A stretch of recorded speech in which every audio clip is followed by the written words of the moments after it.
역사상 셀 수 없이 많은 나라와 문명이 지구상에 존재했습니다. 그 중에서도 방대한 영토와 여러 민족을 통치했던 강력한 국가를 제국이라 부릅니다. 오늘은 가장 강력했던 제국들의 티어 리스트를 작성해 보겠습니다. 하지만 티어를 매길 때 절대적인 기준이 있는 건 아니어서 어쩔 수 없이 저의 주관적인 평가가 들어갔다는 점을 알려드립니다. 평가 대상은 한 번이라도 제 채널에 언급된 적이 있는 국가로 제국이라 불렸거나 제국에 버금가는 영향력을 가졌던 국가입니다. 우리나라에선 유일하게 고구려가 포함됐습니다. 시대는 19세기 이전에 있었던 국가로 한정했습니다. 그래서 오늘날 미국이나 나치 독일은 평가 대상에서 제외됐습니다. 티어 평가 기준으로는 영토의 크기와 군사력, 영향력, 지속기간, 그리고 시대적 배경으로 봤을 때 얼마나 선전했는지가 있습니다. 예를 들어서 총기와 대포를 보유한 네덜란드 제국이 로마 제국과 1대1로 싸운다면 아마 네덜란드가 훨씬 유리할 겁니다. 하지만 시대적 배경과 지속시간, 그리고 영향력까지 고려하면 로마 제국이 훨씬 더 높은 평가를 받습니다. 참고로 그 제국이 얼마나 악랄했는지, 그리고 얼마나 착했는지와 같은 도덕성은 평가 기준에서 제외됐습니다. 만약 이런 기준까지 모두 고려하면 아시리아나 몽골이 가장 낮은 티어를 받을 겁니다. 세계 문명에 대한 더 자세한 이야기는 서이스의 세계사 익스프레스에서 확인하실 수 있습니다. 이 책을 쓰는 데만 1년이 걸렸을 정도로 정말 공을 많이 들인 책입니다. 세계사 익스프레스는 크게 두 개의 파트로 나뉘어져 있습니다. 첫 번째 파트에서는 시대별 주요 사건을 통해서 세계사의 흐름을 잡을 수 있도록 구성했습니다. 고대부터 현대까지 핵심 사건을 빠르게 볼 수 있다는 것이 장점입니다. 두 번째 파트에서는 오늘날 국제정세를 이해하기 위해서 꼭 알아야 할 강대국의 역사를 깊이 있게 다뤘습니다. 러시아는 어떻게 세상에서 가장 큰 나라가 됐는지, 미국은 어떻게 초강대국이 됐는지, 중국은 분열과 통합을 반복하면서 어떻게 대국이 됐는지 등 흥미로운 강대국의 역사를 통해 지금의 세상이 앞으로 어떻게 흘러갈지를 예측할 수 있습니다. 시대순으로 큰 흐름을 먼저 잡고 사건으로 한 번 더 깊게 읽다 보면 어느새 방대한 역사가 머릿속에 저절로 그려질 겁니다. 서이쇼 구독자를 위해 특별히 교보문고 바로 펀딩을 준비했습니다. 세계사 익스프레스 책과 함께 빈티지 지구본을 같이 드리고 있으니 아래 링크로 들어가셔서 지금 당장 구매 버튼을 누르세요. 그럼 이제부터 가장 강력했던 제국의 티어 리스트를 시작하겠습니다. 가장 먼저 언급할 제국은 고대 이집트입니다. 수메르와 함께 가장 오래된 문명 중 하나인 이집트는 고대 하이테크 문명이었습니다. 피라미드와 스핑크스, 그리고 카르낙 신전은 그 까마득한 옛날에 이걸 어떻게 만들었을까 싶을 정도로 이집트의 놀라운 기술력을 보여줍니다. 이집트의 건축, 과학기술, 종교, 그리고 미술은 가깝게는 메소포타미아, 그리고 멀리는 그리스에까지 영향을 끼쳤습니다. 이집트는 또 기원전 3100년부터 기원전 30년까지 무려 3000년이 넘게 지속됐습니다. 하지만 단점도 있었습니다. 군사력이 약한 건 아니었지만 아시리아와 바빌로니아, 그리고 페르시아와 같은 강대국을 상대로는 약점을 드러냈습니다. 게다가 이집트는 기원전 747년부터 기원전 656년까지 거의 100년간 남쪽의 흑인 왕국인 쿠시의 지배를 받기도 했습니다. 이런 군사적 한계 때문인지 이집트의 세력권이 이집트 본토를 넘어서 다른 지역으로 진출하는 경우는 드물었습니다. 이집트는 고대 세계에 엄청난 영향력을 미쳤지만 로마에 의해서 정복된 이후로는 존재감이 확연히 줄어들었습니다. 고대 이집트는 문명의 경이로움과 지속성을 봤을 때 충분히 S티어를 받을만 합니다. 하지만 다소 약한 군사력과 시간이 갈수록 영향력이 줄어들었기 때문에 제가 평가하는 이집트의 최종 티어는 A입니다. 다음 제국은 바빌로니아입니다. 고대 메소포타미아에는 수메르와 아카드, 그리고 아시리아 등 여러 문명이 존재했습니다. 하지만 가장 찬란했던 문명을 꼽으라면 바빌로니아를 들 수 있습니다. 바빌로니아는 기원전 1894년부터 1595년까지 이어진 고 바빌로니아와 기원전 500년경에 있었던 신바빌로니아로 나뉩니다. 이 두 왕국 사이에는 약 1000년의 간극이 있지만 바빌로니아가 지배했던 시기의 메소포타미아는 찬란한 황금기를 맞이했습니다. 특히 바빌로니아의 수도 바빌론은 고대 세계에서 가장 크고 화려했던 도시로 꼽힙니다. 바빌론에는 고대 세계 7대 불가사의 중 하나인 공중 정원이 세워졌고 성경에 나오는 다니엘이 포로로 끌려갔던 곳도 바빌론이었습니다. 법률 체계의 기원으로 알려진 하무라비 법전도 바빌로니아가 남긴 유산입니다. 하지만 바빌로니아의 전성기는 오래가지 않았습니다. 하무라비 대왕 때 황금기를 맞이한 고 바빌로니아는 하무라비가 죽고 빠르게 쇠퇴했습니다. 그러다 기원전 1595년 히타이트의 침략을 받아 멸망하게 됩니다. 이후에 건국된 신바빌로니아도 100년을 채우지 못하고 페르시아에 멸망했습니다. 바빌로니아는 분명 인류에게 많은 유산을 남긴 대단한 문명이었습니다. 하지만 영토가 그렇게 넓진 않았고 외세 침략에 취약해서 빨리 멸망했습니다. 제가 평가하는 바빌로니아의 최종 티어는 B입니다. 다음 소개할 제국은 히타이트입니다. 기원전 1600년대 아나톨리아에서는 히타이트가 힘을 모으고 있었습니다. 히타이트인들은 최초로 철기를 사용한 민족으로 알려졌지만 제조 기술이 어느 정도 수준이었는지는 분명치 않습니다. 히타이트는 한때 바빌로니아를 멸망시킬 정도로 큰 위세를 떨쳤습니다. 히타이트는 아나톨리아 대부분과 북부 시리아까지 차지한 강대국으로 성장했습니다. 기원전 1274년 히타이트는 가나안과 시리아의 지배권을 놓고 이집트와 결전을 벌이는데 이 전투가 바로 카데시 전투였습니다. 카데시 전투는 자세한 기록이 남아있는 역사상 최초의 전투였습니다. 하지만 히타이트와 이집트 어느 쪽도 확실한 승리를 차지하지 못했습니다. 그로부터 얼마 후 히타이트는 바다 민족이라는 정체불명의 민족의 침략을 받고 역사 속으로 사라졌습니다. 히타이트는 강력한 군사력을 자랑했지만 다른 문명에 비해서 두드러진 문화적 유산이 별로 없었다는 점과 급격하게 몰락했다는 것 때문에 높은 평가를 줄 수는 없습니다. 제가 생각하는 히타이트의 최종 티어는 C입니다. 다음은 피의 제국이라고 알려진 아시리아입니다. 아시리아는 기원전 25세기부터 존재했지만 오랫동안 큰 존재감을 드러내지 못했습니다. 하지만 아시리아는 전통적으로 강력한 군사력을 보유했습니다. 철기 무기와 철제 갑옷을 착용했고 공성 무기를 활용하기도 했습니다. 기병 전술을 최초로 도입한 것도 아시리아였습니다. 아시리아는 강력한 군사력을 바탕으로 메소포타미아와 레반트 그리고 이집트를 아우르는 대제국을 건설했습니다. 하지만 통치 방식이 너무 잔인해서 많은 원성을 샀습니다. 적을 사로잡으면 산채로 가죽을 벗기거나 불태워 죽였다고 합니다. 하지만 이런 통치 방식은 역효과를 내서 더 많은 반란이 일어날 뿐이었습니다. 그래서 아시리아가 이기면 이길수록 더 많은 적을 상대해야 했습니다. 과도한 확장이 오히려 독이 된 셈이었습니다. 아시리아는 결국 바빌로니아와 메디아의 공격을 받아 멸망하게 됩니다. 아시리아는 강력한 군사력을 바탕으로 꽤 오랫동안 대제국을 유지했습니다. 게다가 도서관을 세워서 많은 양의 지식을 후대에 전수하기도 했습니다. 잔혹한 통치로 악명이 높았지만 도덕성이 평가 기준은 아니어서 감점 요소가 되진 않았습니다. 제가 평가하는 아시리아의 최종 티어는 B입니다. 다음 소개할 제국은 아테네입니다. 아테네가 차지했던 영토가 크지 않아서 제국으로 보기에는 애매한 측면이 있습니다. 하지만 도시국가라는 한계에도 불구하고 강력한 함대를 바탕으로 에게해와 그 주변 지역을 지배했고 마라톤 전투에서는 그 막강한 페르시아군을 상대로 대승을 거뒀습니다. 게다가 아테네가 남긴 문화유산은 절대 무시할 수 없습니다. 아테네에서 처음으로 민주주의가 탄생했고 아테네에서 꼽힌 철학과 학문은 이후에 등장하는 로마뿐 아니라 서양 문명 전반에 막대한 영향을 끼쳤습니다. 소크라테스, 플라톤, 그리고 아리스토텔레스가 활약했던 곳도 아테네였습니다. 아테네는 또 정교하고 아름다운 예술품과 건축으로도 유명합니다. 하지만 아테네는 스파르타를 상대로 한 펠로폰네소스 전쟁에서 패하면서 서서히 몰락의 길을 걷게 됩니다. 군사력만으로 봤을 때 아테네는 다른 제국이나 또 다른 그리스 국가인 스파르타에도 미치지 못했습니다. 하지만 아테네는 민주주의와 철학의 발생지로 높은 평가를 받습니다. 제가 평가하는 아테네의 최종 티어는 A입니다. 다음은 페르시아 제국입니다. 기원전 550년 키루스 대왕이 건설한 페르시아는 메소포타미아 지역뿐 아니라 아나톨리아와 이집트, 중앙아시아, 그리고 인도까지 아우르는 대제국이었습니다. 페르시아는 인류 역사상 최초의 거대 제국으로 평가받습니다. 페르시아는 정복지에 관용적인 모습을 보이면서 이들의 문화와 종교를 흡수했습니다. 그래서 페르시아는 오랫동안 그 넓은 영토를 지배할 수 있었습니다. 하지만 페르시아는 유독 그리스를 상대로는 약한 모습을 드러냈습니다. 페르시아는 기원전 492년과 480년 두 차례에 걸쳐 그리스를 공격했지만 아테네와 스파르타가 중심이 된 그리스군에 대패를 당했습니다. 그러다 기원전 330년 알렉산더 대왕이 이끄는 마케도니아 군의 침략을 받고 멸망하게 됩니다. 페르시아는 제국이라는 이름이 부끄럽지 않은 최초의 국가로 어떻게 한 제국이 수많은 나라와 민족을 지배할 수 있는지를 잘 보여줬습니다.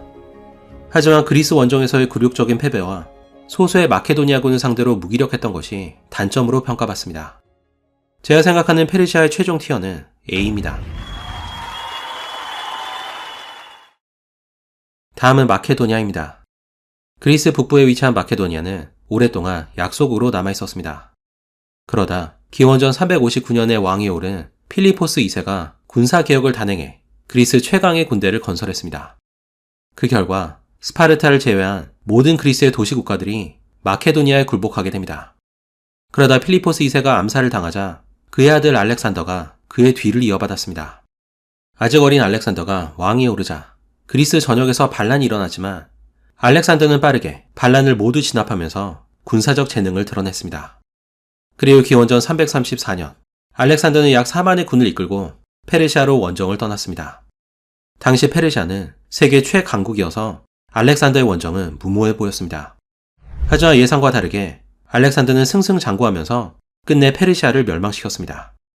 그 외에도 알렉산더는 진격을 멈추지 않고 인도까지 공격했습니다. 하지만 알렉산더가 갑자기 병으로 사망하면서 그의 원정도 끝을 맺게 됩니다. 알렉산더는 광대한 영토를 정복했지만 그의 제국은 후계자들 간의 분쟁으로 분열됐습니다. 이 후계자 전쟁을 디아도코이 전쟁이라 부릅니다. 알렉산더의 정복은 동서양 문화의 융합을 촉진했고 그리스 문화가 동양에까지 퍼지는 결과를 낳았습니다. 그리스 문화가 현지 문화와 결합한 형태를 헬레니즘 문화라고 합니다. 마케도니아는 고대 세계에서 가장 광대한 제국을 건설했고 이내 헬레니즘 문화가 퍼지는 결과를 낳았습니다. 마케도니아는 고대 세계에 강렬한 인상을 남겼지만 그 전성기가 너무 빨리 끝났다는 치명적인 약점을 갖고 있습니다. 그래서 제가 생각하는 마케도니아의 티어는 B입니다. 다음은 로마 제국입니다. 길게 말할 것도 없이 로마 제국은 S티어입니다. 로마는 최강의 군사력을 바탕으로 역사상 유례를 찾아볼 수 없는 대제국을 건설했습니다. 마케도니아처럼 단명한 것도 아니어서 서로마 제국이 멸망하는 476년까지 1000년 이상 지속됐습니다. 만약 동로마 제국까지 포함하면 그 역사는 무려 2200년 이상 이어졌습니다. 그동안 로마는 행정과 법, 예술, 철학, 학문, 그리고 종교 등 거의 모든 분야에서 전 세계에 막대한 영향을 끼쳤습니다. 그래서 제 의견으로는 로마 제국은 S티어일 뿐 아니라 역사상 가장 위대한 제국이었다고 생각합니다. 다음은 카르타고입니다. 기원전 750년경 페니키아인들에 의해서 건설된 카르타고는 북아프리카와 이베리아 반도를 아우르는 대제국을 건설했습니다. 카르타고는 지중해에 패권을 놓고 로마와 세 차례 전쟁을 벌였는데 이를 포에니 전쟁이라 부릅니다. 기원전 218년 제2차 포에니 전쟁 때는 명장 하니발이 지휘하는 카르타고군이 알프스 산맥을 넘어서 로마 본토를 기습했습니다. 칸나이 전투에서 대승을 거둔 한니발은 로마를 거의 멸망 직전까지 몰아붙였습니다. 하지만 전열을 정비한 로마는 기어코 한니발을 몰아내고 승리를 차지했습니다. 그리고 기원전 149년에 일어난 제3차 포에니 전쟁에서 로마는 카르타고를 완전히 멸망시켰습니다. 전성기 때 카르타고는 지중해 전역의 무역 네트워크를 구축해서 많은 부를 쌓았습니다. 하지만 용병에 크게 의존하는 등 군사적으로 한계를 보였습니다. 그 결과 로마와의 경쟁에서 뒤처지는 결과를 낳았습니다. 제가 생각하는 카르타고의 최종 티어는 C입니다. 다음 제국은 한나라입니다. 서양에서 여러 문명이 흥망성쇠를 겪는 동안 동양에서는 아직 제국이라고 부를 만한 국가가 들어서지 않았습니다. 기원전 770년부터 기원전 221년까지 약 500년간 중국은 춘추 전국시대라 불리는 분열의 시기를 겪었습니다. 이때 서로 죽고 죽이는 전쟁이 이어졌고 끔찍한 학살과 폐륜이 일상적으로 자행됐습니다. 한마디로 생지옥이었습니다. 그러다 기원전 221년 진나라의 시황제가 중국을 통일했지만 진나라는 얼마 안가 유방이 세운 한나라와 항우가 세운 초나라에 멸망하게 됩니다. 결국 유방의 한나라가 초나라를 멸망시키고 다시 한번 중국을 통일했습니다. 한나라는 여기에 멈추지 않고 북쪽 흉노족을 제압해 변방을 안정시켰습니다. 그리고 실크로드를 통해서 처음으로 중앙아시아와 로마와 교류했습니다. 이 시기에 한나라에서는 상업과 농업이 번성했고 유교를 바탕으로 한 학문도 크게 발전했습니다. 종이를 처음 만든 것도 한나라였습니다. 한나라는 400년간 지속되다가 조조가 세운 위나라에 멸망했습니다. 이후 중국은 위나라, 오나라, 총나라가 경쟁하는 삼국지의 시대로 진입했습니다. 한나라는 중국과 한족의 정체성을 확립했다는 상징성을 갖고 있고 동아시아 전반에 막대한 영향력을 행사했습니다. 그래서 제가 생각하는 한나라의 티어는 A입니다. 다음에 소개할 나라는 고구려입니다. 고구려는 만주와 한반도를 중심으로 넓은 영토를 차지했습니다. 게다가 고구려는 수나라와 당나라의 침공을 여러 번 막아내면서 강력한 군사력을 자랑했습니다. 하지만 다른 제국에 비해서 크지 않은 영토를 가졌고 고구려가 남긴 기록이 극히 적어서 그 문화적 파급력도 크지 않았습니다. 고구려는 분명 강력한 군사력을 가진 강대국이었습니다. 하지만 제국으로 보기에는 부족한 면이 있습니다. 그래서 제가 평가하는 고구려의 티어는 C입니다. 다음은 당나라입니다. 당나라는 분열의 시기를 끝내고 오랫동안 통일왕국을 유지했다는 점에서 한나라와 비교됩니다. 하지만 여러 면에서 한나라보다 더 발전된 모습을 보였습니다. 당나라는 한나라보다 더 넓은 영토를 지배했고 문화적으로도 황금기로 평가받습니다. 한나라가 실크로드를 개척했다면 당나라는 실크로드를 통해서 활발한 교육을 하면서 수도 장안을 그 시대 세계 최대의 도시로 만들었습니다. 또 정치 체제나 행정 시스템에 있어서도 한나라보다 한 단계 발전된 모습을 보였습니다.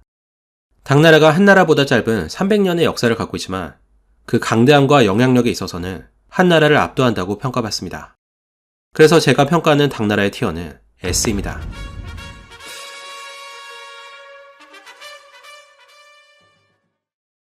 다음은 훈족입니다. 훈족은 4세기 말부터 5세기 중반까지 중앙아시아와 유럽 대륙에서 활동했던 유목민족입니다. 훈족이 오랫동안 중국을 괴롭혔던 흉노족이었다는 주장이 있는데 최근 연구에 따르면 이는 어느 정도 사실인 것처럼 보입니다. 아틸라가 왕으로 있을 때 훈족은 전성기를 맞아서 그 강력했던 로마 제국을 멸망 직전까지 밀어붙였습니다. 훈족의 등장은 게르만족의 대이동을 가속해서 결국 로마가 멸망하는 결정적 원인이 됐습니다. 하지만 아틸라가 죽자 훈족은 빠르게 붕괴해서 자취를 감추게 됩니다. 훈족은 강력한 군사력으로 유럽에 큰 충격을 줬지만 후대에 이렇다 할 유산을 남기지는 못했습니다. 게다가 안정적인 국가를 건설하지도 못하고 빠르게 사라졌다는 점이 약점으로 작용했습니다. 제가 평가하는 훈족의 최종 티어는 D입니다. 다음은 동로마 제국입니다. 비잔틴 제국이라고도 불리는 동로마 제국은 서로마 제국이 멸망한 이후에도 1000년 넘게 지속됐습니다. 유스티니아누스 황제 때 전성기를 맞이한 동로마 제국은 한때 옛 로마 제국의 영토 상당 부분을 탈환하기도 했습니다. 하지만 그만한 영토를 유지할 힘이 없어서 동로마 제국의 영토는 빠르게 줄어들었습니다. 그 오랫동안 동로마 제국은 사방에서 밀려드는 적을 상대해야 했습니다. 그래서 동로마 제국은 의도치 않게 무섭게 팽창하는 이슬람 세력에 맞서서 유럽을 소화하는 역할을 맡게 됩니다. 동로마 제국은 유럽과 아시아를 연결하는 교역의 중심지로 큰 번영을 누렸습니다. 특히 동로마 제국의 수도 콘스탄티노폴리스는 그 당시 세계 최고의 도시로 모든 도시의 여왕이라고 불렸습니다. 하지만 1453년 오스만 제국의 공격을 받아 멸망하게 됩니다. 로마 제국을 계승한 동로마 제국은 로마 제국만큼 큰 위세를 떨치지 못했지만 후대 많은 문화적 유산을 남겼습니다. 게다가 수많은 위기와 어려운 상황에서도 1000년 넘게 제국을 유지했다는 점이 굉장히 인상적입니다. 제가 평가하는 동로마 제국의 최종 티어는 B입니다. 다음은 셀주크 제국입니다. 11세기에 등장한 셀주크 제국은 이슬람 세계의 중심 세력으로 이슬람 세계의 확장에 크게 기여했습니다. 특히 만치키레트 전투에서 동로마 제국을 격파하고 아나톨리아를 이슬람 세력권으로 편입시켰습니다. 아나톨리아는 그 전까지 1000년이 넘게 로마가 지배하던 곳이었습니다. 만치키레트 전투를 기점으로 동로마 제국은 공세에서 수세에 몰리게 됩니다. 셀주크 제국은 경제적 번영을 누렸고 이 시기에 학문과 철학 그리고 과학이 크게 발전하면서 이슬람 세계에 지대한 영향을 끼쳤습니다. 하지만 내부 분열과 십자군 전쟁으로 점점 힘을 잃다가 13세기 초 약 150년의 역사를 뒤로하고 멸망하게 됩니다. 제가 평가하는 셀주크 제국의 티어는 B입니다. 다음은 신성 로마 제국입니다. 962년에 세워진 신성 로마 제국은 로마 제국의 뒤를 잇는다고 알려졌습니다. 하지만 실제로는 신성하지도 않고 로마도 아니며 제국도 아니라는 조롱이 있을 정도로 큰 존재감을 보이지는 못했습니다. 신성 로마 제국은 오늘날 독일, 오스트리아, 체코, 그리고 북부 이탈리아를 아우르는 방대한 영토를 소유했습니다. 하지만 황제보다는 지방 영주들의 힘이 강해서 실질적으로는 여러 제국들이 연합한 형태였습니다. 군사적으로 통합을 이루지 못해서 전쟁에서도 약한 모습을 보였습니다. 특히 30년 전쟁 이후에는 황제 권한이 크게 축소돼서 단지 상징적인 존재로 전락하게 됩니다. 결국 1806년 나폴레옹과의 전쟁을 끝으로 신성 로마 제국이 해체됐습니다. 신성 로마 제국은 오랜 역사와 방대한 영토를 가졌지만 그만큼 큰 힘을 발휘하진 못했습니다. 제가 생각하는 신성 로마 제국의 티어는 C입니다. 다음은 몽골 제국입니다. 13세기 초 칭기스칸이 세운 몽골 제국은 역사상 가장 넓은 영토를 지배한 국가입니다. 몽골 제국은 동아시아와 중앙아시아, 중동, 그리고 유럽 동부를 아우르는 세계 최대의 대제국을 건설했습니다. 몽골인은 어렸을 때부터 말과 함께 생활하면서 최강의 기병이 됐습니다. 그 덕분에 몽골군은 뛰어난 기동성과 기마 전술로 상대를 압도할 수 있었습니다. 몽골군은 적을 무자비하게 학살한 걸로 유명했습니다. 이런 전략은 상대에게 공포심을 심어줘서 항복을 유도하기 위한 것이었지만 이 때문에 수많은 사람들이 목숨을 잃었습니다. 참고로 몽골이 퍼뜨린 흑사병은 이후 유럽 인구의 3분의 1을 죽일 정도로 엄청난 피해를 입혔습니다. 몽골 제국은 독자적인 문화를 창조하기보다는 피지배 민족의 문화를 흡수했고 동서양 간의 교류를 촉진했습니다. 몽골 제국은 막강한 군사력으로 세계 최대의 제국을 건설했지만 발전보다는 파괴와 죽음을 가져왔습니다. 그래서 제가 생각하는 몽골 제국의 티어는 B입니다. 다음 제국은 오스만 제국입니다. 오스만 제국은 중동과 북아프리카 그리고 동유럽에 걸쳐 광대한 영토를 차지했습니다. 특히 1453년에는 초대형 대포인 우르반 대포를 사용해서 난공불락의 요새였던 콘스탄티노폴리스를 차지했습니다. 이로써 오스만 제국은 동로마 제국을 대신해서 동서교역의 중심지가 됐습니다. 오스만 제국은 지리적 이점을 통해 막대한 부를 쌓았고 다양한 문화유산을 남겼습니다. 하지만 유럽이 신항로를 개척하면서 점차 유럽과의 경쟁에서 뒤처지게 됩니다. 오스만 제국은 강력한 군사력과 부를 통해 전성기를 누렸지만 시간이 갈수록 그 세력을 잃었습니다. 하지만 오스만 제국은 600년 동안 존속하면서 오늘날 터키와 중동뿐 아니라 발칸 반도에까지 지대한 영향을 끼쳤습니다. 제가 평가하는 오스만 제국의 티어는 A입니다. 다음은 포르투갈 제국입니다. 대항해 시대의 선두주자인 포르투갈은 세계 최초로 인도 항로를 개척했습니다. 신항로를 개척한 포르투갈은 아프리카와 브라질, 그리고 마카오 등 여러 식민지를 건설했고 가장 먼저 일본과 접촉한 것도 포르투갈이었습니다. 포르투갈은 식민지와 해양 무역을 통해서 큰 부를 쌓은 최초의 식민 제국이었습니다. 하지만 네덜란드와 스페인, 그리고 영국과의 경쟁에서 뒤처지면서 포르투갈의 세력은 급격히 줄어들었습니다. 제가 생각하는 포르투갈의 티어는 C입니다. 포르투갈과 가장 비슷한 나라로 네덜란드를 들 수 있습니다. 17세기 네덜란드는 가장 부유하고 강력한 해상 강국으로 부상했습니다. 네덜란드는 또 세계 최초의 다국적 기업인 동인도 회사와 서인도 회사를 설립하기도 했습니다. 네덜란드는 아프리카, 남아메리카, 그리고 동남아시아의 식민지를 건설했고 한동안 일본과의 무역을 독점하기도 했습니다. 하지만 네덜란드도 포르투갈과 마찬가지로 주변 강대국과의 경쟁에 밀리면서 영향력을 잃게 됩니다. 제가 생각하는 네덜란드의 티어는 C입니다. 다음은 스페인 제국입니다. 15세기 말 스페인은 콜럼버스의 항해를 통해서 신대륙을 발견했습니다. 스페인은 이때부터 본격적으로 식민지 경쟁에 뛰어들면서 전 세계에 수많은 식민지를 건설했습니다. 스페인은 특히 아메리카 대륙의 잉카 제국과 아스텍 제국을 멸망시키고 엄청난 부를 차지했습니다. 스페인은 아메리카 대륙에서 가져온 금과 은을 바탕으로 세계 경제의 중심으로 떠오르게 됩니다. 스페인은 또 아르마다라고 불리는 무적 함대로 유명했습니다. 1571년 스페인의 무적 함대는 레판토 해전에서 오스만 제국의 함대를 격파하면서 오스만 제국의 유럽 진출을 저지하기도 했습니다.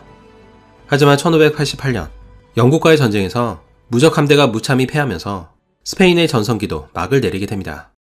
스페인은 한때 식민지에서 가져온 막대한 부를 바탕으로 유럽 최강대국으로 부상했지만 영국과의 전쟁에서 패한 이후에는 점차 쇠퇴하게 됩니다.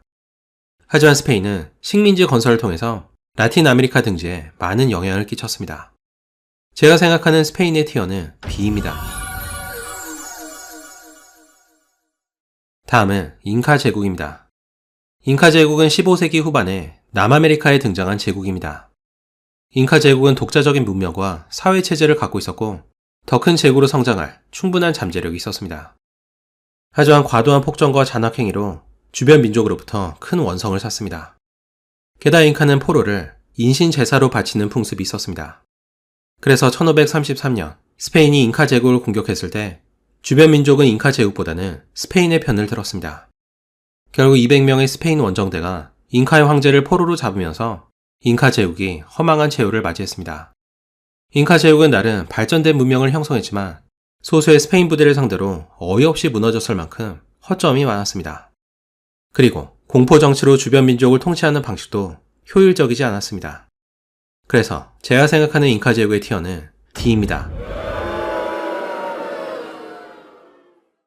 다음은 대영 제국입니다. 대영 제국은 최강의 해군력을 바탕으로 인류 역사상 가장 넓은 식민 제국을 건설했습니다. 그래서 대영 제국은 해가 지지 않는 제국이라는 별명을 얻었습니다. 대영 제국은 인도와 북아메리카, 아프리카, 홍콩, 그리고 호주와 뉴질랜드 등 세계 곳곳에 식민지를 건설했습니다. 대영 제국은 군사력뿐 아니라 경제와 산업에서도 세계의 중심이 됐습니다. 특히 18세기 후반 영국에서 시작한 산업혁명은 인류의 삶을 근본적으로 바꾸게 됩니다. 영국은 전 세계의 근대화를 이끌었고 영어는 오늘날 가장 널리 쓰이는 언어가 됐습니다. 그래서 제가 생각하는 대영 제국의 티어는 S입니다.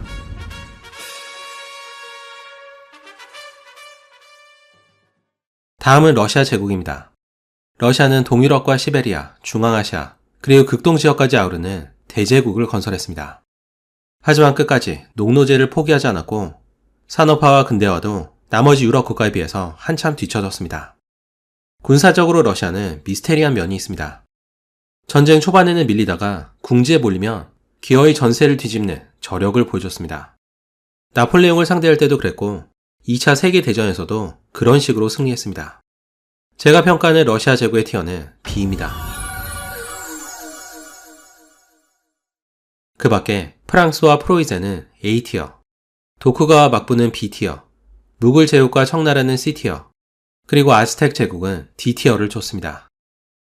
그리고 여기까지가 지극히 주관적인 제국 티어 리스트였습니다. 감사합니다. 저는 서 에이스였습니다.